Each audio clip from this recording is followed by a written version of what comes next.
Assalamualaikum warahmatullahi wabarakatuh. Pada hari ini saya Burhanuddin Robani akan mencoba menjelaskan tentang artikel yang berjudul Dilema Subsidi BBM di masa pandemi telah implikasi bagi mekanisme pasar. Bahwasanya tujuan dari subsidi yaitu untuk mengurangi harga atau menambah keluaran atau output. Subsidi mempunyai fungsi yang berkebalikan dengan pajak. Pemberian subsidi akan membuat harga menjadi lebih murah dan dapat menambah pendapatan nyata baik pada konsumen maupun produsen. Pemerintah Indonesia telah memberikan subsidi energi kepada berbagai produk seperti gas, listrik, dan bahan bakar minyak atau BBM. Kebijakan subsidi BBM selama ini dirasa kurang tepat sasaran. Pada penelitian dari Saragih tahun 2011 menyebutkan bahwasanya kebijakan subsidi BBM terus menjadi dilema bagi pemerintah ketika posisi APBN mengalami defisit. Sementara dalam penelitian lain dari Hasan tahun 2018 memaparkan bahwasanya kenaikan harga BBM bersubsidi adalah dalam rangka mengoptimalkan anggaran pendapatan dan belanja negara atau APBN serta mengalihkan subsidi BBM dari konsumtif menjadi produktif.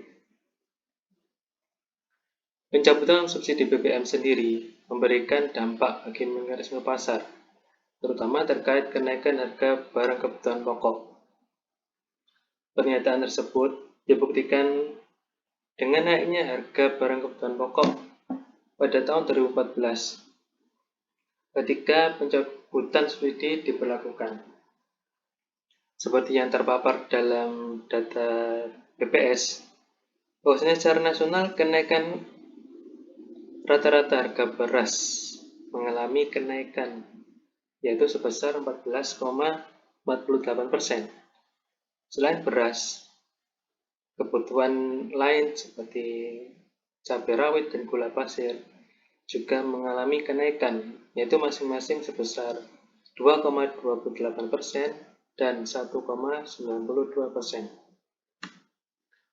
Subsidi BBM tidak hanya menghasilkan dampak yang negatif saja, tetapi terdapat dampak positifnya, yaitu dapat mengoptimalkan anggaran pendapatan dan belanja negara atau APBN. Anggaran subsidi yang biasanya digunakan untuk hal yang konsumtif dapat dialihkan ke hal yang produktif, seperti untuk pembangunan infrastruktur, pendidikan, dan kesehatan. Dalam hal kesehatan, saat ini hampir di seluruh negara di dunia, tetapi khususnya di Indonesia juga sedang menghadapi pandemi COVID-19 yang belum juga usai. Pandemi COVID-19 telah mengakibatkan kematian dan juga berdampak pada kegiatan perekonomian di Indonesia.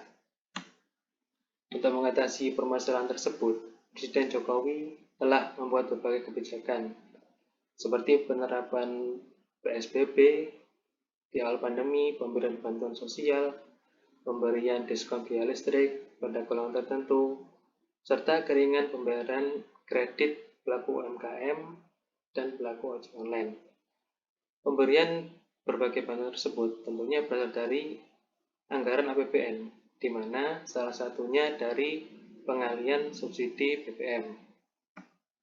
Kemudian untuk metodologi penelitian, dalam penelitian ini menggunakan metode kualitatif dengan pendekatan studi kasus. Dalam penulisan ini, peneliti menggunakan penelitian kepustakaan, yaitu dalam proses pengambilan datanya tidak perlu terjun ke lapangan secara langsung, tetapi mengambil berbagai sumber referensi yang mendukung dalam penelitian ini. Dampak kebijakan subsidi BBM bagi masyarakat. Sebelum mengkaji tentang dampaknya, maka penulis akan mencoba mendefinisikan tentang apa itu subsidi.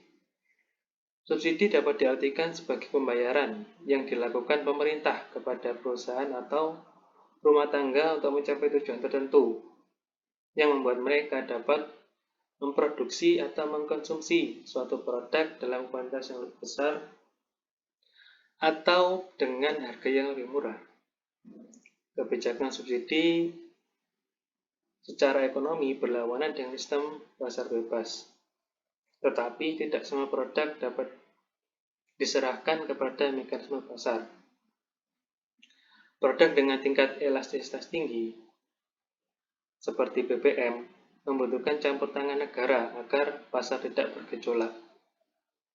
Hal ini dikarenakan walaupun harga BBM dinaikkan, tidak mempengaruhi jumlah permintaan terhadap produk BBM. Produk BBM sampai saat ini belum memiliki produk substitusi atau pengganti yang sepadan dan telah digunakan secara merata oleh masyarakat. Oleh karena itu, setiap kali ada kenaikan harga BBM, maka akan mempengaruhi harga-harga produk lainnya. Hal ini dikarenakan orang tidak memiliki alternatif lain dari BBM sebagai produk bahan bakar. Pencabutan subsidi BBM atau harga BBM yang disesuaikan dengan harga pasar, maka akan menyebabkan harga BBM akan mengalami fluktuasi menyesuaikan dengan harga minyak di pasar dunia. Di sisi lain, kebijakan subsidi harga BBM akan menyebabkan bertambahnya defisit anggaran negara. Sebab semakin meningkat harga minyak mentah di pasar dunia, maka semakin besar pula beban subsidi harga BBM dalam APBN. Kemudian dampak positif dari pencabutan subsidi BBM, yaitu yang pertama, masyarakat akan beralih ke BBM non-subsidi. Kemudian masyarakat akan beralih ke transportasi publik ketika pencemaran udara akan berkurang. Keempat, dana subsidi BBM dapat dialihkan untuk pembangunan infrastruktur, pendidikan, dan kesehatan. Sementara itu dampak negatifnya, yang pertama yaitu menyebabkan meningkatnya jumlah pengangguran yang nantinya akan mempengaruhi tingkat kemiskinan. Yang kedua, kenaikan harga BBM menyebabkan kenaikan harga barang dan jasa. Yang ketiga, kenaikan harga BBM juga menyebabkan terjadinya inflasi terhadap perekonomian Indonesia. Kemudian, dampak kebijakan subsidi BBM bagi mekanisme pasar ditinjau dari perspektif mekanisme pasar Islami. Kebijakan pemerintah mencabut BBM bersubsidi pada tahun 2014 berakibat pada naiknya inflasi, seperti yang terpapar dalam data Badan Pusat Statistik atau BPS, yaitu mencatat pada bulan November 2014, inflasi mengalami kenaikan, yaitu sebesar 1,5%,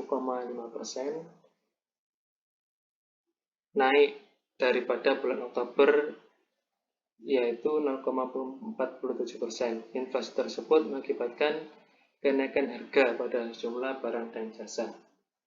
Kenaikan harga tersebut dikarenakan kenaikan pada biaya produksi. Akibat pencabutan subsidi BBM menyebabkan harga BBM menjadi naik merupakan salah satu faktor yang mempengaruhi biaya produksi. Sehingga dengan naiknya biaya produksi tersebut, maka membuat harga jual menjadi naik. Sehingga mempengaruhi mekanisme pasar, yaitu terkait proses penawaran. Kondisi tersebut pada dasarnya sesuai dengan teori pada mekanisme pasar, yaitu adanya interaksi antara permintaan dan penawaran yang akan menentukan tingkat harga tertentu. Dalam pandangan ekonomi Islam, memandang bahwa negara dan individu dan juga pasar berada dalam keseimbangan. Tidak boleh ada subordinat sehingga salah satunya menjadi dominan daripada yang lain. Pasar dijamin kebebasannya dalam Islam. Pasar bebas menentukan cara-cara produksi dan harga. Tidak boleh ada gangguan yang mengakibatkan rusaknya keseimbangan dalam pasar. Dalam konsep mekanisme pasar dalam Islam, menurut Abu Yusuf, menyatakan bahwasanya harga dilakukan oleh kekuatan-kekuatan pasar, yaitu kekuatan permintaan dan kekuatan penawaran. Abu Yusuf merhatikan peningkatan dan penurunan produksi dalam kaitannya dengan perubahan harga. Pemahaman saat itu yaitu menyatakan apabila tersedia sedikit barang, maka harga akan mahal. Sebaliknya, bila tersedia banyak barang, maka harga akan murah. Abu Yusuf membantah teori atau pemahaman tersebut dikarenakan pada kenyataannya persediaan barang sedikit tidak selalu diikuti dengan kenaikan harga, dan sebaliknya persediaan barang melimpah belum tentu membuat harga akan murah. Bisa jadi karena ada faktor lain seperti distorsi pada distribusi yang disengaja untuk merusak daya beli masyarakat pada kondisi normal dan terbuka, seperti terjadinya penerimaan barang ataupun lainnya. Kemudian dilema subsidi BBM bagi mekanisme pasar di tengah kondisi pandemi. Dalam hal kesehatan pada saat ini, negara di dunia, khususnya juga di Indonesia, sedang menghadapi pandemi COVID-19 yang belum juga usai. Pandemi COVID-19 telah mengakibatkan kematian yang tinggi. Di samping itu, pandemi ini juga mengakibatkan mekanisme pasar menjadi terganggu. Hal ini dibuktikan dengan melambungnya harga peralatan medis. Yaitu pada contoh pertama, yaitu harga masker pada awal pandemi, yang pada ketika harga normal harganya hanya sekitar 30.000, sementara ketika pandemi terjadi awal di Indonesia harganya menjadi 350.000. Hal ini dikarenakan masyarakat yang panik, sehingga mengakibatkan permintaan yang naik di pasar sehingga harga tersebut menjadi naik. Sementara contoh kasus 2 yaitu yang baru saja terjadi sekitar bulan Juli lalu, yaitu terjadi kelangkaan tabung oksigen yang mengakibatkan harga tabung oksigen menjadi naik.